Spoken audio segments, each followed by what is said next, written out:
My name is David. And there is a night I will never forget. A night when the world felt too quiet, as if every sound held its breath. A night when I held my wife's hand, hoping she would stay long enough to meet our child. It was raining softly. The ambulance lights flashed against the windows. Emma lay on the stretcher beside me, her skin pale, her breathing thin. She was 9 months pregnant, and everything had been normal just hours before. We had eaten dinner together. We joked about baby names. We talked about how life was about to change. But then, something shifted. She gasped, held her stomach, and whispered, "Something's wrong." Those words still echo inside me. As the paramedics worked on her, I kept my hand on her shoulder, whispering, "I'm right here. I'm right here." But her eyes told a different story. They told me she was slipping away. When we reached the hospital, nurses rushed her into the emergency room. The doctor spoke in a calm voice, but the way his eyes moved showed urgency. "Please wait outside," he told me. So I waited. Alone. Cold. And afraid. Then someone else appeared in the hallway. Laura. My past mistake. My regret. My former coworker, and the woman I had once been weak with. She stood there with her arms crossed, a small smile on her face, and said, "So, the big moment is finally here?" Her words stung. Not because they were cruel, but because I knew she had every reason to feel bitter. I had left the affair. I had chosen my wife. I had walked away from a mistake, but mistakes do not erase themselves. Before I could ask her to leave, the doctor came out. His expression told me everything was about to change. I stepped forward. Laura stepped forward too, as if she had any place there. But the doctor looked only at me. He took a slow breath and said, "We did everything we could, but your wife." Those words broke me before they finished. Then he leaned closer, placed a hand on my shoulder, and whispered gently. Before we begin, if you enjoy stories that touch the heart and remind us of life's quiet miracles, don't forget to like this video and subscribe. It truly helps our little storytelling family grow. The kind of whisper meant for someone whose heart is already on the floor. Your wife delivered twins. 1 boy, 1 girl. Everything inside me stopped. Twins. 2 lives. 2 tiny heartbeats. 2 pieces of Emma left behind. And as the weight of his words sank in, I heard Laura gasp behind me, not laughing now, not smiling, but shocked into silence. My life had split in 2 that night. The half that died with Emma. And the half that was born with the twins. This is the story of how I learned to live with both. I want to tell this story slowly, because some memories deserve gentle steps. And because before everything fell apart, there was a time when life felt simple, soft, and full of small joys. My wife, Emma. Emma was the kind of woman who made everything feel warm. She wasn't loud or dramatic. She didn't try to shine. But somehow, she did anyway. She taught 2nd grade at a public school near our home. She painted on weekends. She kept a small herb garden by our kitchen window, even though she always forgot to water it. Emma laughed with her whole face, eyes crinkled, cheeks lifted, mouth open in pure joy. And she cried in the same honest way. She felt everything deeply, and she made me want to feel things too. I wasn't always good at that. I grew up in a family where feelings were meant to be hidden. Where silence was considered strength. Where long dinners passed with very few words, but many expectations. Emma grew up differently. Her parents hugged often. Their home smelled like cinnamon and books. They said, "I love you," without hesitation. When I first visited her childhood home, I felt like I had stepped into another world. A world where love was not something you earned, but something you received simply because you were there. Our marriage. We married young. Not because we rushed, but because being together felt natural. We didn't have a dramatic proposal or a glamorous wedding. We had a backyard ceremony with fairy lights, mismatched chairs, and a handmade cake. Emma wore a simple dress. I wore a suit that didn't quite fit. And yet, it was perfect. Our first few years were quiet and steady. We worked. We cooked together. We watched old movies on rainy nights. We dreamed about starting a family, though the topic sometimes scared me more than I admitted. I worried I wouldn't be a good father. I worried I would repeat the mistakes of my own upbringing. I worried I wouldn't give Emma the emotional closeness she deserved. But she always smiled and said, "We'll learn together." I believed her. Our first loss. 2 years into trying for a baby, Emma became pregnant. She glowed with excitement. She held her stomach as if she were already protecting someone small and precious. But at 8 weeks, we lost the baby. I still remember the sound Emma made when the doctor told us. It wasn't a scream. It wasn't even loud. It was a soft, broken whisper, like something inside her had slipped out of place.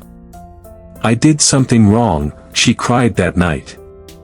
"No," I said firmly. "You didn't." But I didn't know how to comfort her. I didn't know how to hold grief without letting it swallow me too. So I did what I thought was best. I worked more. I stayed late at the office.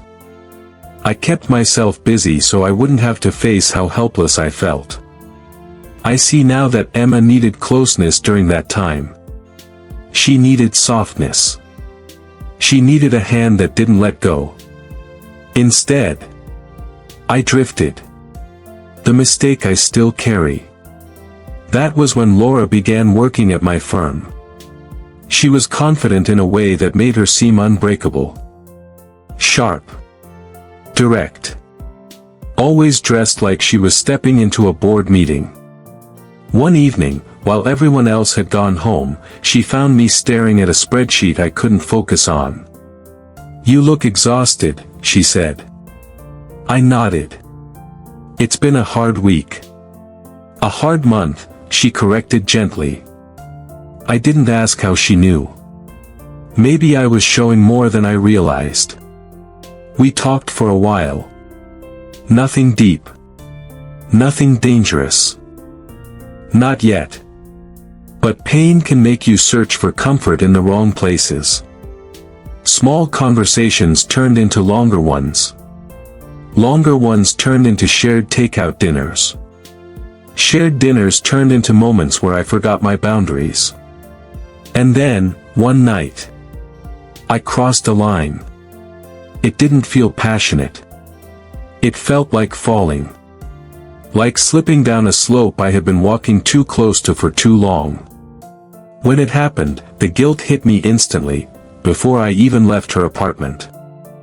I sat in my car afterward, staring at the steering wheel, wondering what I had done. Emma was at home waiting for me. Probably watching a movie. Probably hoping I would come lie beside her. But I hadn't. The affair with Laura lasted 3 months. Every second of it was wrong. Every moment of it stole something from the man I wanted to be. One day, I finally looked at myself and said, "Enough." I ended it. I told her I loved my wife. I told her I couldn't keep lying.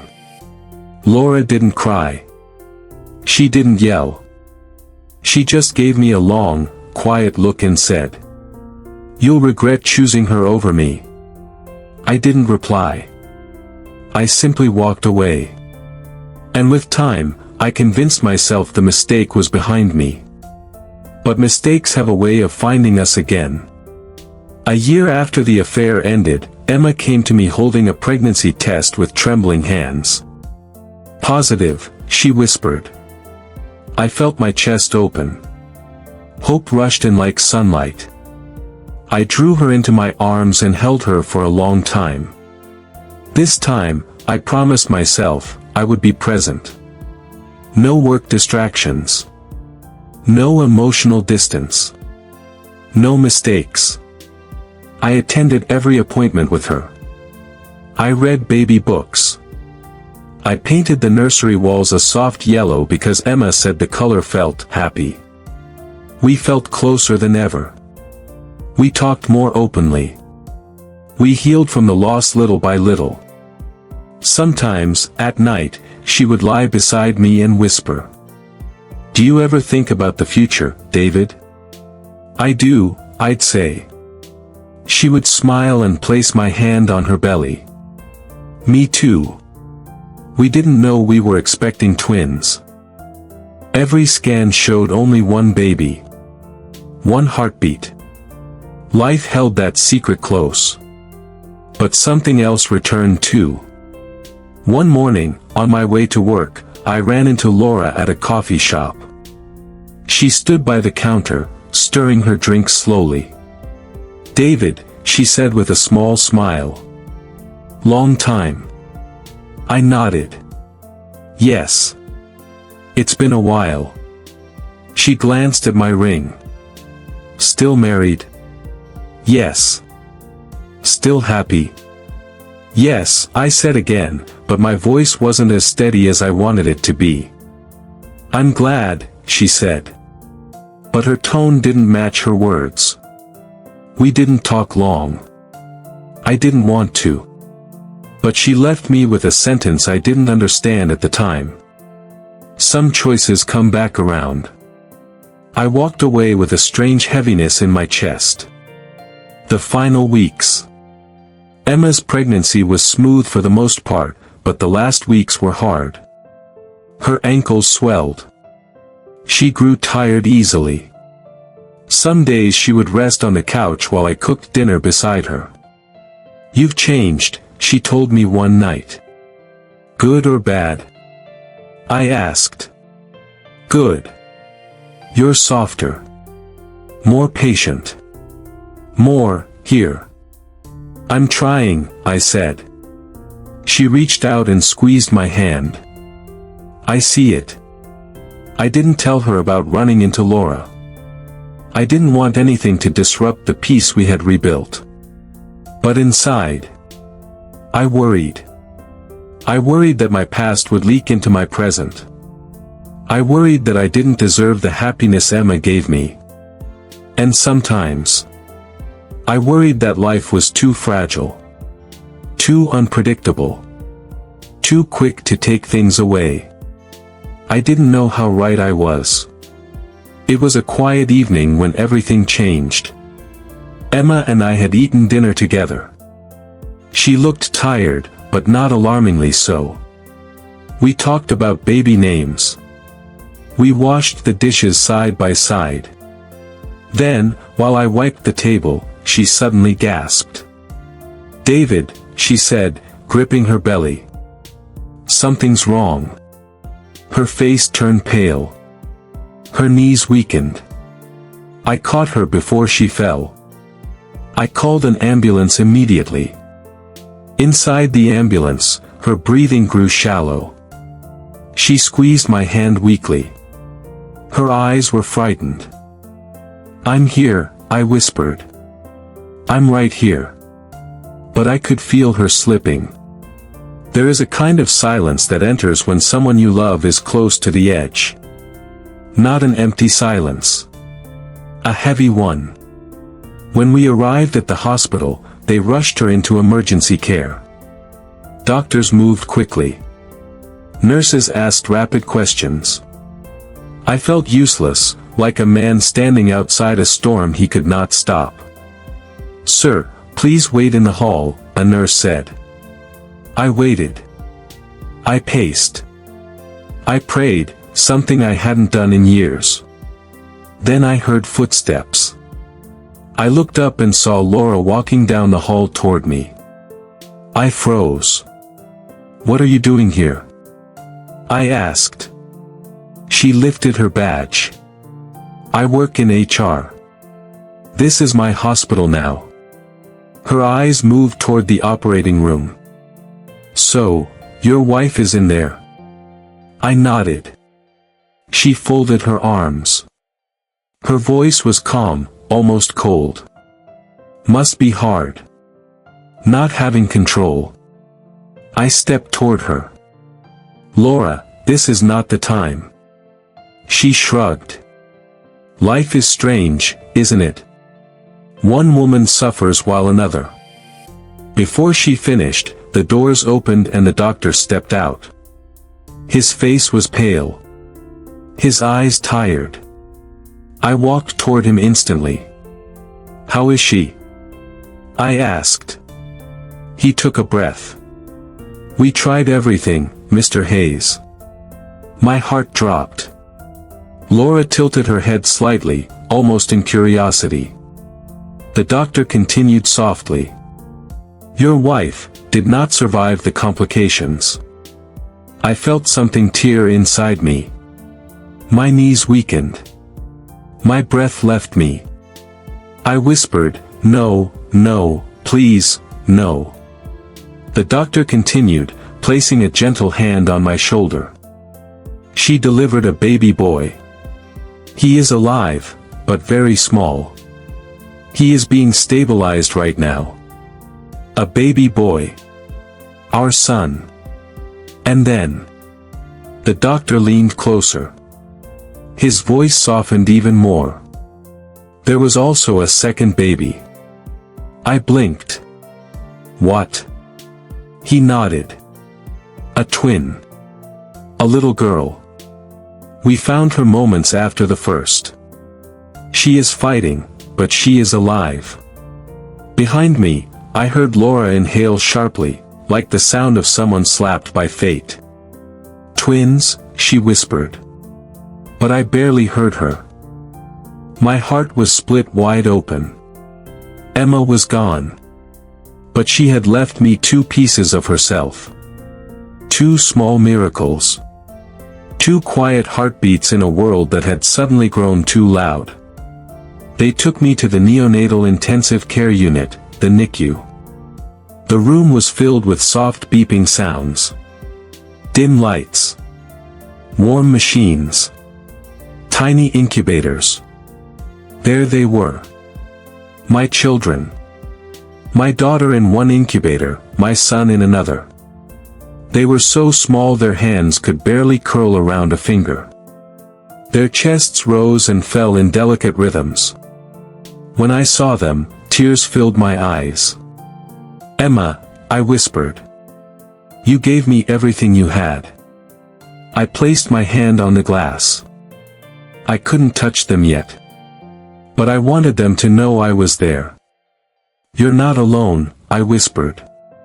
"Daddy's here." A nurse approached me gently. "They're fighters," she said. "I'm not," I whispered without meaning to. The nurse touched my arm softly. "You will be." I stayed with the babies for hours. I talked to them. I sang softly, even though my voice cracked. When I finally stepped outside the NICU, I found Laura sitting on a bench nearby. Her face looked different. Softer. Less guarded.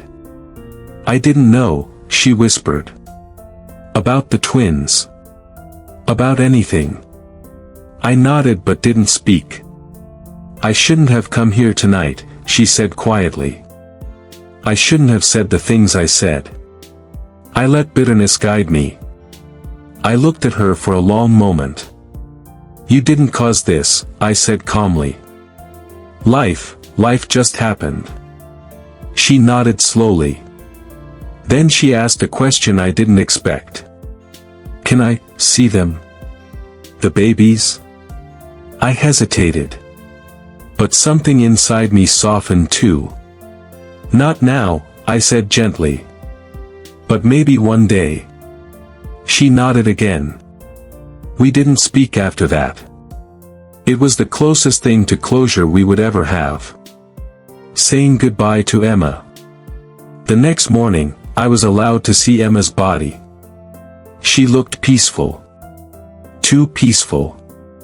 Her hands rested on her stomach, as if she were still holding our children. I sat beside her and held her hand, cold and still. I'm sorry, I whispered. For everything I didn't say. For everything I didn't do.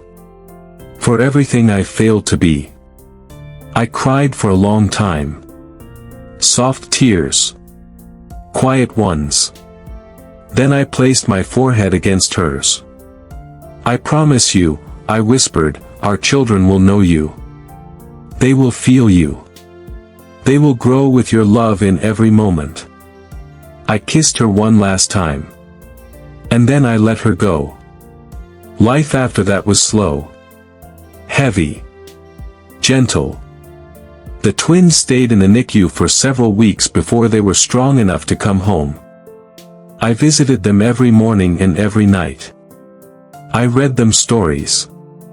I placed my hand near theirs so they could feel my presence. And sometimes, I felt Emma there too. Not in a ghostly way, but in the quiet moments. In the way the babies blinked slowly. In the way my daughter curled her hand. In the way my son sighed softly in his sleep.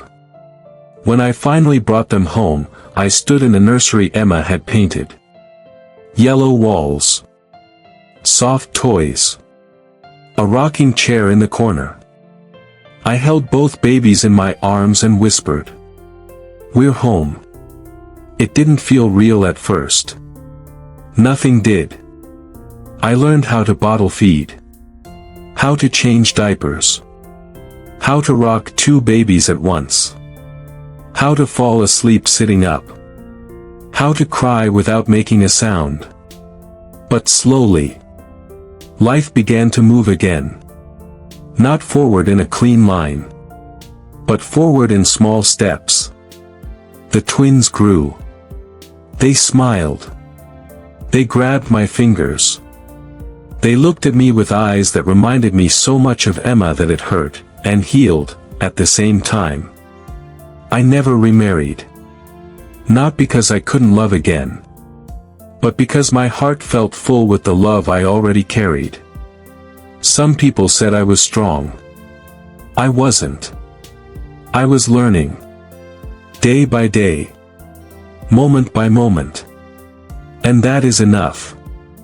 Years later, when the twins were 5, we visited Emma's grave together. They held small drawings in their hands, drawings of a family of 4. Mommy is pretty, my daughter said gently. Mommy smiles, my son added. I nodded. I'm sorry, I whispered. For everything I didn't say. For everything I didn't do. For everything I failed to be. I cried for a long time. Soft tears. Quiet ones. Then I placed my forehead against hers. I promise you, I whispered, our children will know you. They will feel you.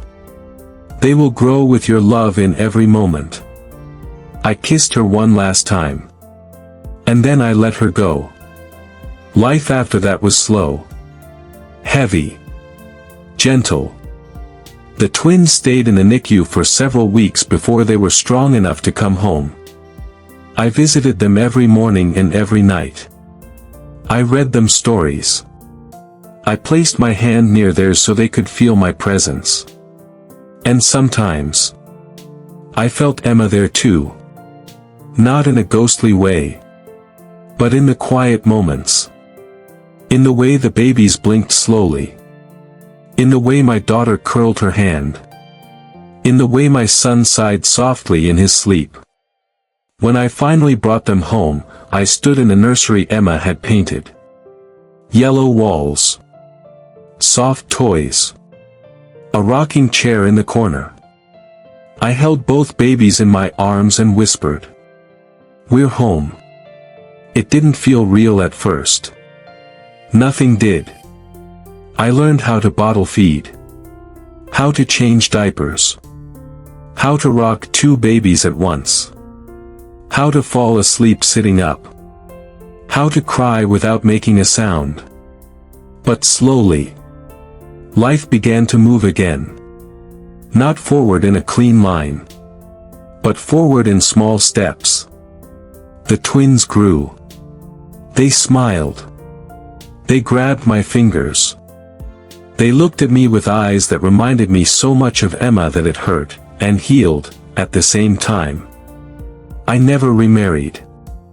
Not because I couldn't love again, but because my heart felt full with the love I already carried. Some people said I was strong. I wasn't. I was learning. Day by day. Moment by moment. And that is enough. Years later, when the twins were 5, we visited Emma's grave together.